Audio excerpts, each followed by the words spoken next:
He was flashy. He did not dunk. But when Chris Paul was in his prime, he was a problem. A true floor general who controlled the game like a chess master, CP3 could break down defenses without even scoring. He led underdog teams to greatness, made role players look like stars, and had point guards studying his every move. So how good was prime Chris Paul? Let's return to his peak years and see how cold the point god really was. Prime Chris Paul was a masterclass in controlling a basketball game without scoring 40 points. He didn't jump the highest, he didn't run the fastest, and he wasn't the flashiest, but what he brought to the floor was precision, control, and relentless pressure on both ends. When he stepped into the league, he made it clear he was different. In his first season, he had the New Orleans Hornets going from one of the worst teams to nearly making the playoffs, and it wasn't luck. It was how he controlled the pace, read defenses like a chess master, and made his teammates better. His numbers backed it up. 16 points, 8 assists, and over 2 steals as a rookie. That's not normal, that's special, but that was just the beginning. By his third year, he wasn't just an all-star, but a legit MVP candidate. In 2008, he led the league in assists and steals, averaged over 21 points, and took the Hornets to 56 wins. The best season in their history. This wasn't a super team.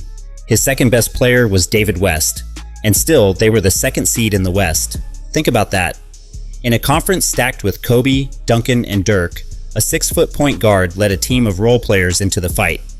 In the playoffs, he dismantled Dallas and went toe-to-toe with the defending champion Spurs, outplaying 3 Hall of Famers and taking them to 7 games.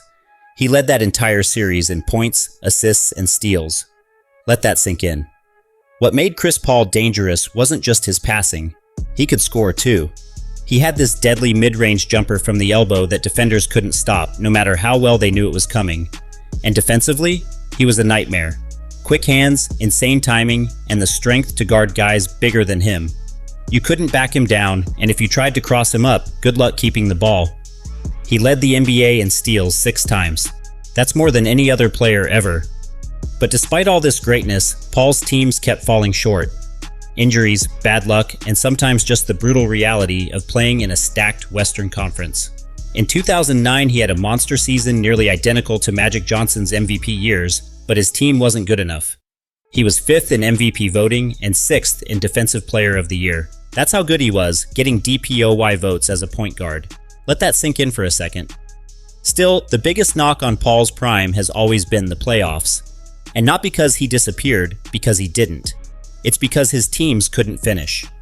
Whether it was a brutal loss to the Spurs, an injury at the worst possible time, or his team simply falling apart when it mattered most, something always got in the way. And yet, every year he came back, still elite, still controlling the game like only he could. Let's pause right there because next, we need to talk about Lob City. When Chris Paul got traded to the Clippers in 2011, everything changed. The franchise had been seen as a joke for years. No playoff success, no big stars. However, once CP3 arrived, they became one of the most exciting teams in the league. And it wasn't just because of the highlight dunks by Blake Griffin and DeAndre Jordan. It was because Chris Paul made it all work. He was the engine behind Lob City. Those alley-oops didn't just happen. They were perfectly timed passes from a point guard who saw everything before it even happened. In LA, Paul had more talent around him than he ever did in New Orleans. He had shooters, bigs who could run the floor, and a coach in Doc Rivers who brought structure. For the first time, people thought Chris Paul might actually win a title. In the regular season, he kept putting up big numbers, around 19 points and 10 assists per game. He led the league in steals for 4 straight seasons. But more than the stats, you could feel his impact. The Clippers became a 50-win team almost overnight and stayed in the playoff mix every year. But even with all that talent, they couldn't get over the hump. In 2014, it looked like they had it. They got past the Warriors in round 1. Then they went up against OKC and had a real shot. Paul played great for most of the series, but everything went wrong in the final seconds of Game 5. He turned the ball over and fouled Westbrook on a three-pointer. That loss hurt. And even though he averaged 22 points and 12 assists in that series on incredible shooting, people still blamed him for the collapse. The very next year was even worse. The Clippers had a 3-1 lead over the Rockets in the second round. They were up by 19 points in Game 6. It looked like they were finally going to make the conference finals. Then Houston made one of the craziest comebacks ever. They outscored the Clippers 40-15 in the fourth quarter, with James Harden on the bench. It was one of the biggest meltdowns in NBA history, and it happened on Chris Paul's watch. Once again, his incredible stats got lost in the chaos of the collapse. Despite all the heartbreak, CP3 never stopped producing. He still played defense like his life depended on it. They still ran the pick and roll better than anyone in the league, still made clutch plays, but every year he or his teammates got injured or the team folded under pressure.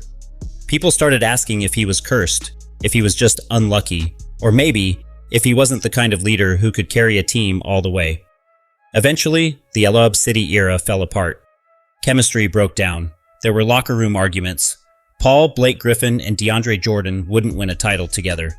So in 2017, Paul moved on. He was traded to Houston to team up with James Harden. Once again, Chris Paul chased a ring.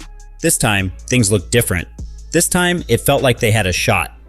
In Houston, Paul had a new role. For the first time, he was not the central star. James Harden was the number one option. But instead of clashing, they made it work. They took turns handling the ball and created one of the smartest backcourts in the league.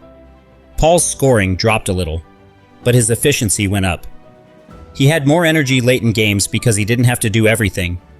The Rockets won 65 games, the best record in the league. Harden won MVP. But Chris Paul was the difference maker in the playoffs. In the 2010 Western Conference Finals, they faced the Golden State Warriors. This was the Warriors with Kevin Durant, Steph Curry, Klay Thompson, and Draymond Green. And yet, after 5 games, Houston led the series 3-2.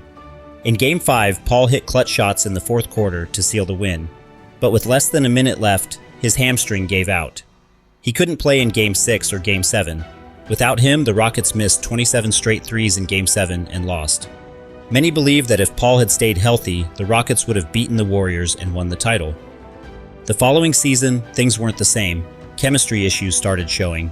The team didn't look as sharp. Paul got injured again. Houston was knocked out of the playoffs by the Warriors once more. After that, the front office made a change. Paul was traded to Oklahoma City for Russell Westbrook. Most people thought his career was nearly done. They said he was too old and expensive and wouldn't help a rebuilding team. But Chris Paul proved them all wrong again. He showed that even with a younger team, he could still lead and make an impact every night. And that's precisely what he did in OKC.